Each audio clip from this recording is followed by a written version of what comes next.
Salut à tous, c'est Nico, bienvenue dans Amireux dans la ville, le podcast qui vous ouvre les yeux sur le handicap visuel.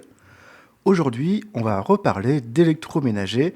Il y a, je crois, quasiment un an à peu près, j'ai plus la date quand est-ce qu'il est sorti, mais j'avais fait un épisode donc, sur l'électroménager, et je disais justement que c'était pas si connecté que ça, que c'était très compliqué en tant que déficient visuel du coup, de trouver des électroménagers qui étaient adaptés à notre handicap.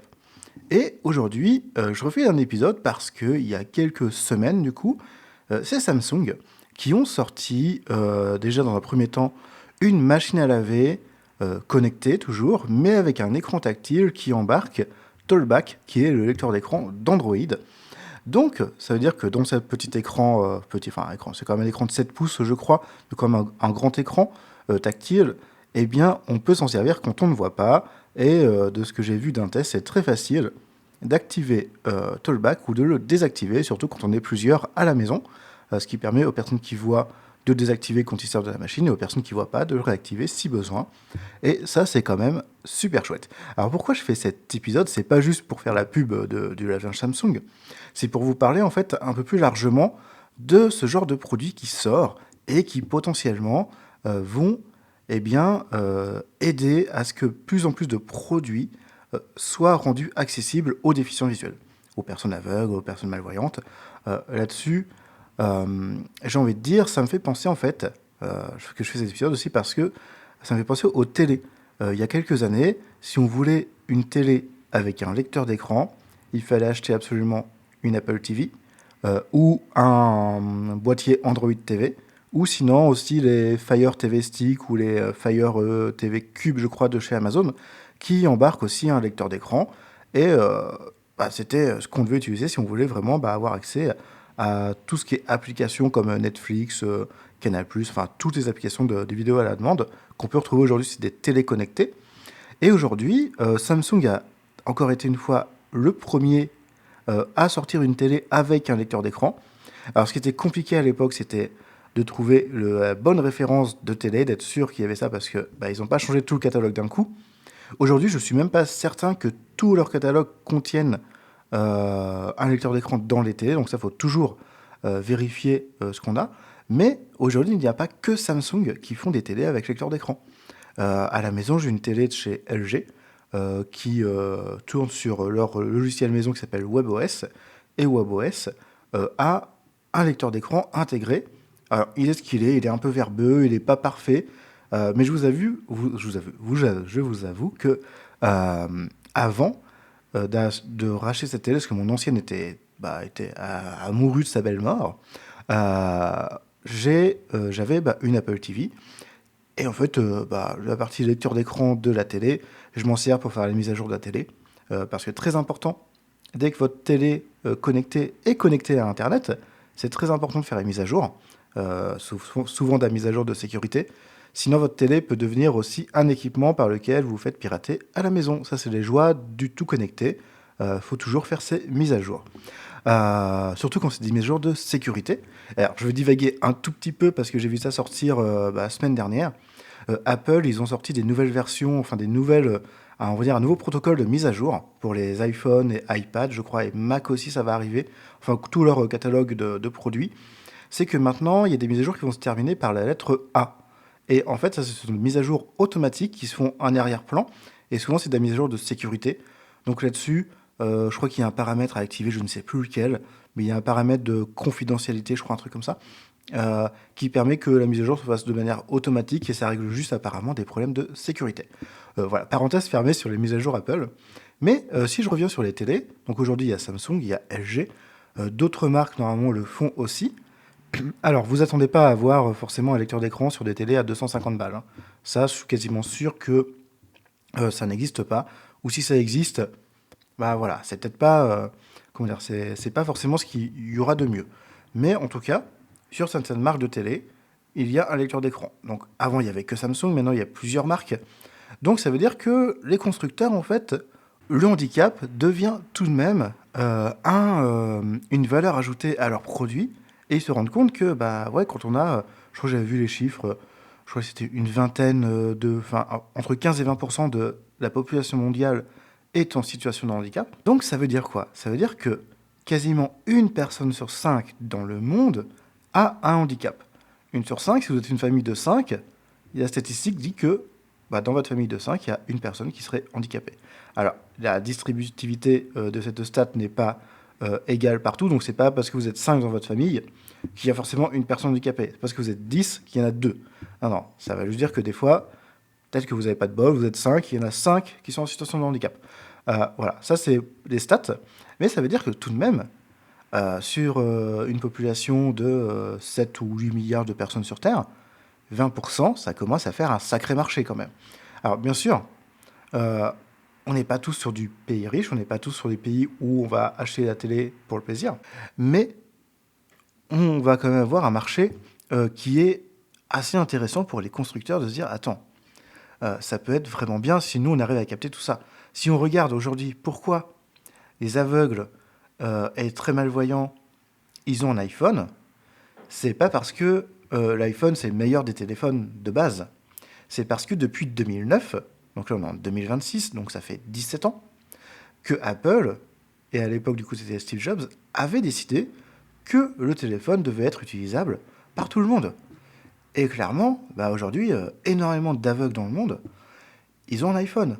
Alors, même si aujourd'hui Android, Google avec Android rattrape un peu son retard, moi il y a toujours des choses. Hein. J'ai un Pixel 10 de test pour développer VoiceTag.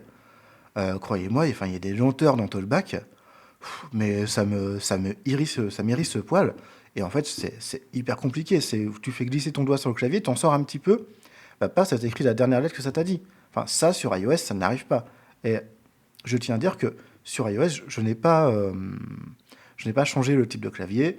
Et du coup, moi, j'utilise de base qu'on me fournit, en fait. À un moment donné, sur l'iPhone, j'ai rien changé. J'ai pas rajouté d'application, j'ai pas modifié des trucs pour que ça soit mieux. D'accord? Donc vraiment, je fais une comparaison de... Je déballe le téléphone, j'active le lecteur d'écran, et c'est tout. Je configure un peu la vitesse et choses comme ça, mais les options de ce qui est déjà installé, et c'est là-dessus qu'on doit comparer. Voilà, c'est pas sur autre chose, sinon la comparaison... Bien sûr, si vous installez un autre lecteur d'écran, d'autres voix, bien sûr, ça permet de faire tout ça Android, mais du coup, on n'est plus dans la comparaison Android-iPhone. Voilà, on n'est plus dans ça, on est dans d'autres choses, parce qu'on fait rentrer d'autres acteurs. Ça, c'est un truc aussi que je mets un peu au clair ici, mais voilà, c'est important de bien comparer les choses et comparer ce qui est comparable toujours. Voilà. Tout ça, je me suis perdu dans mon explication. Mais du coup, donc, ces télés, donc, les constructeurs se mettent en route en mode, ça serait bien en fait que ça soit adapté, parce que oui, on est déficient visuel et oui, on consomme du contenu audiovisuel. Il n'y a pas de souci, grâce à l'audiodescription, grâce aussi, moi je regarde énormément de films sans audiodescription, du fait que quand c'est bien fait, quand c'est un bon film, il y a plein d'indices sonores qui nous permettent de savoir ce qui se passe à l'écran. Alors bien sûr, des fois c'est de l'ordre de l'imaginaire, mais au final, c'est aussi de l'ordre de l'émotionnel, de ce que la scène propose. Et des fois, même si les audiodescriptions sont souvent bien faites, franchement, moi j'aime bien avoir le choix de choisir ce que je ressens et pas avoir quelque chose de différent. Donc voilà. Donc tout ça pour revenir en fait sur donc, Samsung, précurseur sur les télés qui parlent, on va dire ça comme ça. En tout cas, tout intégré, pas avec un boîtier externe. LG a suivi. Pas mal d'autres constructeurs ont suivi. Après, je me demande, vu que Samsung et LG sont tous les deux coréens, est-ce qu'il n'y aurait pas des législations en Corée qui ont fait justement que ils ont une petite obligation aussi légale de faire ça. C'est tout à fait possible. Je ne suis pas assez expert de la législation coréenne sur la création de produits pour vous dire si c'est exact ou pas, mais étant donné que les deux sont coréens, peut-être qu'il y a ça. Voilà, parce que c'est vrai qu'ils sont assez précurseurs. Aujourd'hui, par exemple, là, j'ai aussi en matériel, euh, j'ai un robot aspirateur, aussi de la marque Samsung, du coup, et c'est un robot aspirateur laveur avec station d'accueil, donc il vient se vidanger tout seul, tout ça, c'est assez pratique. Ça demande pas mal d'entretien, je ferai un jour un petit épisode dessus sur ces robots aspirateurs, mais c'est pas le sujet du jour. Mais du coup, pareil, on peut avoir soit des lumières qui s'allument sur le robot, soit des bips, soit une vocalisation de ce qu'il fait. Donc ça veut dire que par exemple, quand il finit d'aspirer et qu'il va passer au mode je passe à serpillière, eh bien il me le dit. Donc je sais ce que fait le robot aspirateur. Et ça, franchement, c'est plutôt chouette. Quand il y a une alarme ou quelque chose qui ne va pas, il va me dire, bah, par exemple, objet coincé sous la brosse latérale, par exemple, ou objet coincé sous la brosse principale. Et ça, c'est hyper pratique, ça rentre dans l'accessibilité. Bien sûr que ça aide tout le monde, parce que ça m'évite aussi de sortir mon application et d'aller regarder dans l'application SmartSync, du coup, de l'information que j'ai. Et tout ça pour venir, au final, à, comment dire, aussi, d'autres marques de robots aspirateurs ont suivi le côté avec je mets une synthèse vocale dans le robot aspirateur. Parce que, comme je dis tout souvent, si ça peut faire des bips, ça peut parler. Voilà, c'est tout simplement, la voix, c'est juste une modulation de certaines fréquences. Les bips, c'est une fréquence qu'on peut moduler, du coup, ça peut faire de la voix. Voilà, ça c'est... Alors, ça se trouve, je dis une grosse bêtise en disant ça, mais dans ma tête, pour moi, c'est assez clair de se dire, bah ouais, ça paraît logique. Si ça peut faire des bips, bah ça peut moduler n'importe quelle fréquence. Et puis voilà, c'est sans trop d'efforts, on peut avoir quelque chose d'audible. Donc là-dessus, je suis plutôt serein. Mais ensuite, donc là vient toujours Samsung qui a publié en fin d'année dernière en fait une petite feuille de route accessibilité pour rendre leurs produits accessibles aux personnes en situation de handicap. Et voilà, donc la machine à laver qui sort, je crois que c'est là Bespoke AI Home, un truc comme ça. J'ai plus la référence exacte, mais allez voir du coup la chaîne YouTube de Cédric, donc ça s'appelle l'univers de Dico. Je mettrai un lien sur la page dans le site sur mon site dans la page de l'épisode du jour vers la vidéo directement qui explique et qui montre comment fonctionne la machine à laver. Et clairement, pour moi, c'est une étape super chouette. Pourquoi? Parce qu'aujourd'hui, si je dois changer de machine à laver, enfin, pardon, avant que cette machine à laver ne sorte, il fallait que j'aille en magasin, que j'aille toucher, que j'aille voir comment sont faits les boutons, m'assurer que ce n'est pas que du tactile. Je voulais pas de machine à laver connectée justement parce que si jamais un jour j'ai une panne de ma box ou de tout équipement qui permet de connecter la machine avec mon téléphone, j'ai pas envie d'être bloqué si en plus ça tombe en panne le jour où je dois faire ma lessive. Non mais catastrophe en fait. À un moment donné, moi je serais bloqué. Je vais devoir attendre que quelqu'un passe à la maison pour venir m'aider à lancer ma machine. Et je n'ai pas envie de faire déplacer quelqu'un juste pour 30 secondes de vas-y, tu peux démarrer ma machine. Enfin voilà, c'est hyper complexe, même si avec des applications d'IA ou avec Be My Eyes, j'aurais peut-être pu réussir à faire ça, mais je me dis, enfin, à un moment donné, l'autonomie, j'ai pas envie qu'elle se perde juste parce que je perds ma connexion Internet. Voilà, ça c'est quelque chose que j'ai pas envie d'avoir, en tout cas dans les objets du quotidien que j'utilise. Parce que j'entends déjà les gens qui disent oui, mais t'as un iPhone, donc du coup, de toute façon, s'il tombe en panne, t'es plus autonome. Alors, c'est pas tout à fait vrai. Je perds de la connectivité ou de la connexion avec d'autres personnes, ça c'est sûr. Mais je resterai autonome pour faire à manger, pour faire ma lessive, pour faire plein de choses. Et j'ai des solutions de secours, au pire, pour les courses et tout ça. Donc là-dessus, pas de problème.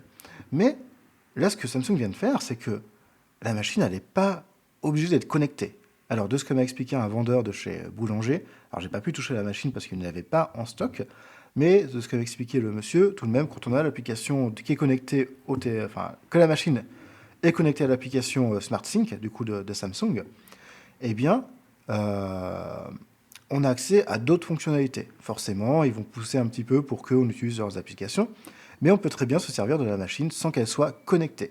Donc ça, c'est plutôt chouette. Et surtout, ce côté où je me dis, ok, avant, donc je dois toucher, je dois vérifier, tout ça, enfin, super chiant, super stressant. Et du coup, c'est un stress du quotidien de se dire, si demain j'ai cet électroménager qui tombe en panne, la galère pour en retrouver, en fait, pour retrouver quelque chose que je peux utiliser.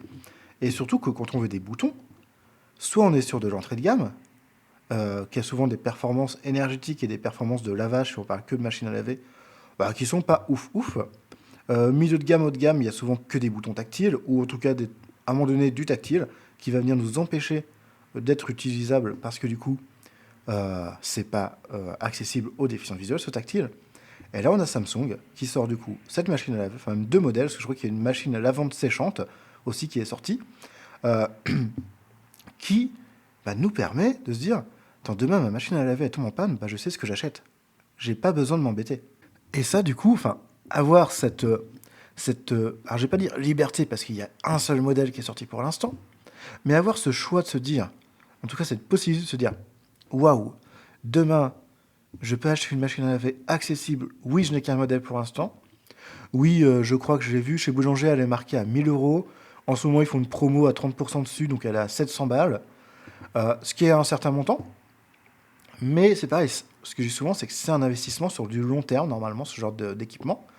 Donc, 700 euros sur 5 ans, 10 ans, c'est pas si énorme que ça. Voilà, là-dessus, on est plutôt d'accord.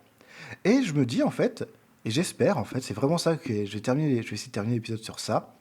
J'espère que d'autres constructeurs vont suivre l'exemple de Samsung et qu'ils vont euh, ajouter à leur catalogue de l'électroménager accessible. Et je ne vais pas forcément dire connecté, mais des choses accessibles avec du lecteur d'écran, quelque chose qui nous permette du coup de se servir facilement, sans aide extérieure du coup, de ces équipements. Parce qu'au final, si on sait utiliser un iPhone ou un téléphone Android avec Talkback ou VoiceOver, ok, de ce que j'ai compris sur cette machine-là, on balaye à droite, on balaye à gauche et on valide. Et en fait, on a juste à écouter. Et souvent, ça c'est un petit truc que je donne aussi sur la découverte d'interface, si vous savez découvrir une interface d'une application sur votre téléphone. D'accord. Donc prendre le temps de balayer, de faire des balayages successifs de droite à gauche, enfin de la gauche vers la droite, et je balaye, je regarde ce qu'il y a dans l'application, ce qu'il y a comme bouton, ce qu'il y a comme texte, et j'écoute et j'essaie de comprendre. Des fois, les textes sont pas forcément compréhensibles, en tout cas pas si facile, c'est pas si facile que ça de comprendre. Mais si on sait faire ça dans des applications qui sont bien faites, eh bien sur ce genre de machine à laver, on pourrait le faire aussi, parce qu'il suffit d'écouter, on sait qu'on est dans une machine à laver, donc ça va parler de programme, ça va parler de température, ça va parler d'essorage, et du coup de tours minutes, enfin de nombre de tours à la minute que fait la machine pour essorer, ça va parler de lancer un programme, enfin je suppose d'autres paramètres avec des départs différés, du lavage intensif, enfin des choses comme ça. Donc au final, il y en a qui vont dire ouais mais il y a trop d'options.